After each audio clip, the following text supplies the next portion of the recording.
I was curious what projects that you're working on in film and TV, if you can share with us, so we can be looking out for them. A feature coming out with Finn Taylor. He's a Sundance alum, called Unleashed, and it's about a woman whose dog and cat come to life and turn into human beings who are trying to court her. And two of the lead guys from Shameless, Showtime Shameless, are playing the dog and the cat. And they don't like, oh, row, row, row, and row, meow. They just act like dogs and cats. So you know who's a dog and who's a cat. Even more importantly, which I'm very excited about, the story I Miss Tony, about going towards my fear and sharing that story, got me an incredible gig. And that is, shot 6 episodes of a new series called Bartlett. And Bartlett's about an advertising agency that's struggling, and I played the boss on the show. I don't have like 3 lines going, hey, you guys, I'm like actually in this shit, like a lot, right? But it's about an advertising agency that's struggling, and it was financed, and guest recurs, a guy you may or may not have heard of, Lin-Manuel Miranda from Hamilton. And it's an incredible, fun project. We shot 4 episodes in San Francisco and 2 in New York.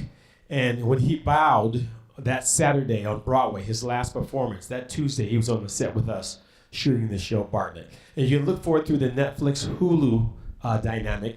But what they're doing is very much like the Broadway business model. They just raised the money and shot it.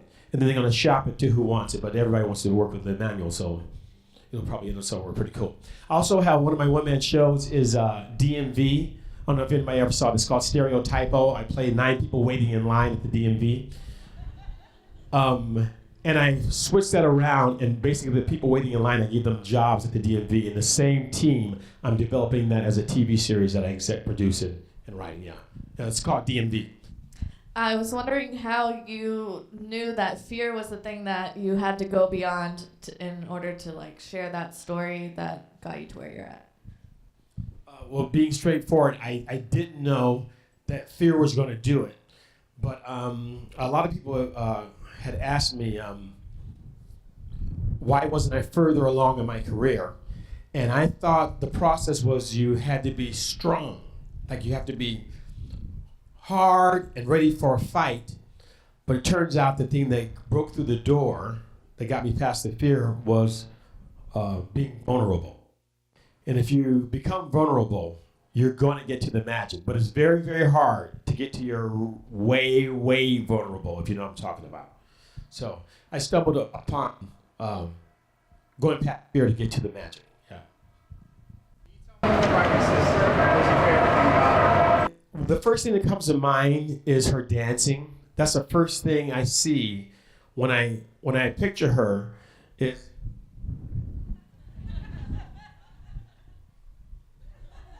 her freedom. She had this move she do. She go like, her dancing, but also that fiercely being who she wanted to be. I got to give some magic to my father for giving her that, because in the 70s it wasn't as open an opportunity to be yourself. My father, being a player, hustler, kind of outlaw, could have shunned her, but he said, baby, be yourself. Come on with me and be yourself, Also, another wonderful thing about my sister is that she could really fight. People try to test her, and I'm telling you, she was not big, but she was wiry and strong and willing to use anything in her repertoire of artillery, bite and scratch. And I'm sure if you slowed it down, it looked like some high-end martial art.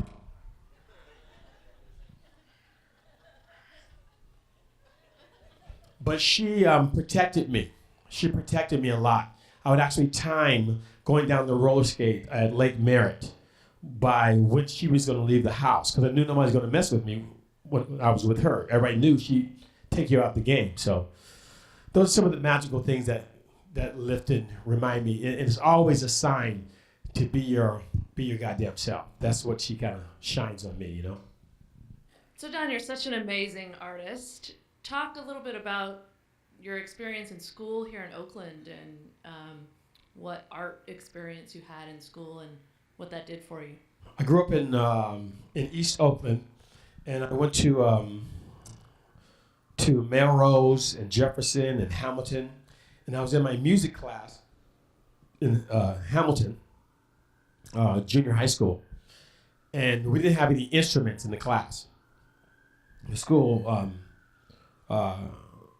in the 6th grade, I think if you go up to higher grades, they had instruments available, but didn't have that many instruments. And I had a teacher named Mr. Myers, and he would say if the school could afford a drum, it would sound like this. He was playing like albums, like if the school could afford a horn, it would sound like this. I was sitting in the back of the class, and I started mimicking the sounds. That's how I got into sound effects, because we didn't have any instruments in the class at the time. And I sat in the back of the class and I was going. He said, I think there's a bird in here. And as soon as we get rid of it, we'll continue. I never told him that, and the people around never told him that. But then we finally got some instruments, and then he taught us a couple of things on the trombone and percussion instruments. But interestingly enough, that time that the arts got laid onto me as a young man, years later, and now I'm a part of an organization called 5-1 Oakland, bringing music and the arts to Oakland schools.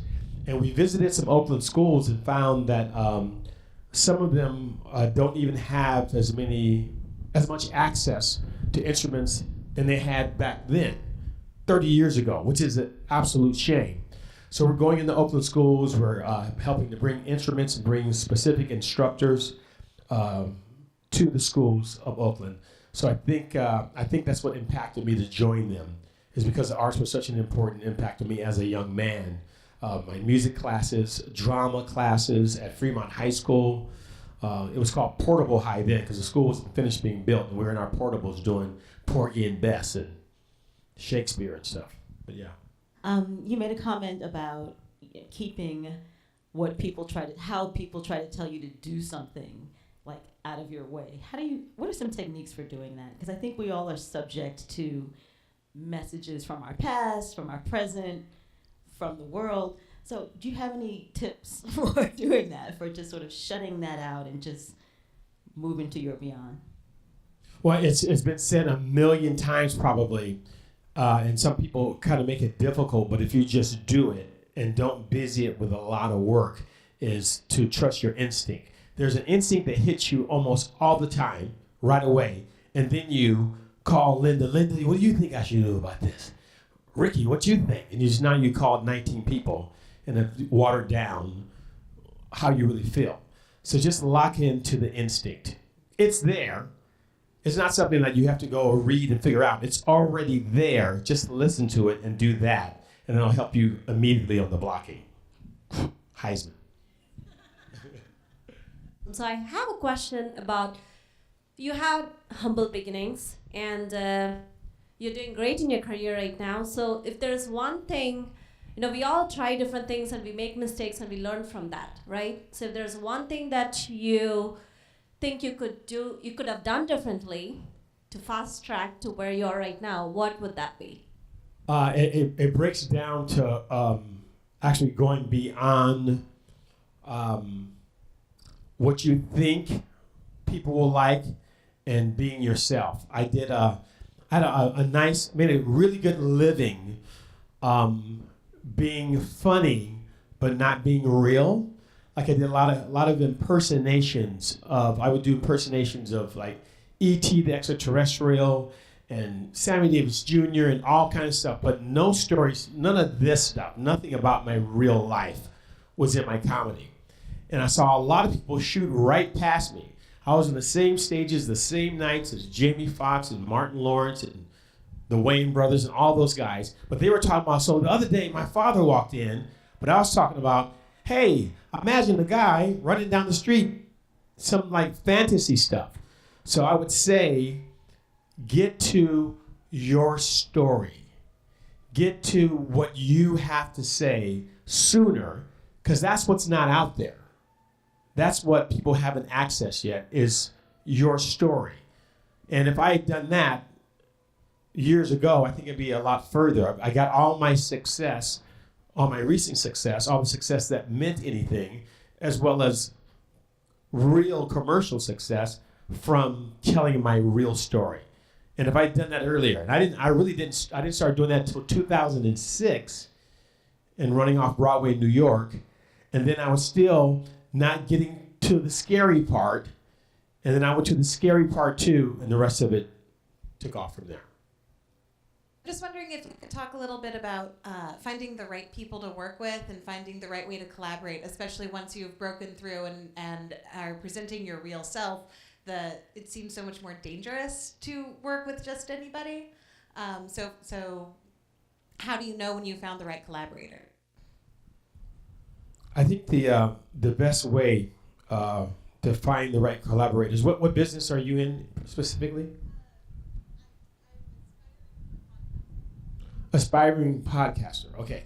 I think the very best thing is to go to, in case, and we'll extrapolate, I'm pretty sure, go to the events that, like the live podcast events, and hang to the end and say things specifically like, I don't want to take up too much of your time. I want to respect your time. As soon as people hear that, I want to respect your time, they go, you want to respect my time? People don't do that.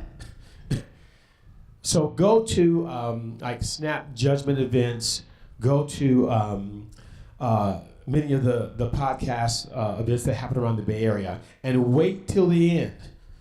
Wait till everybody's gone and say, hey, I don't want to take up too much of your time, but could we sit down and perhaps have a coffee? And then in those, eventually someone's going to say, hey, sit down and talk with you. And then you can feed off of their energy and see whether they might be a good person to collaborate, or might be able to, if they're too busy, they can maybe send you to some people who are on the same vibration you're on. I'll tell you right now, right after this, I'll talk to you right away. So we can start there. I don't want to take too much of your time, but making a connection between your statement to go past fear and also a desire to be in a safe place, whether that is in your car or in your room.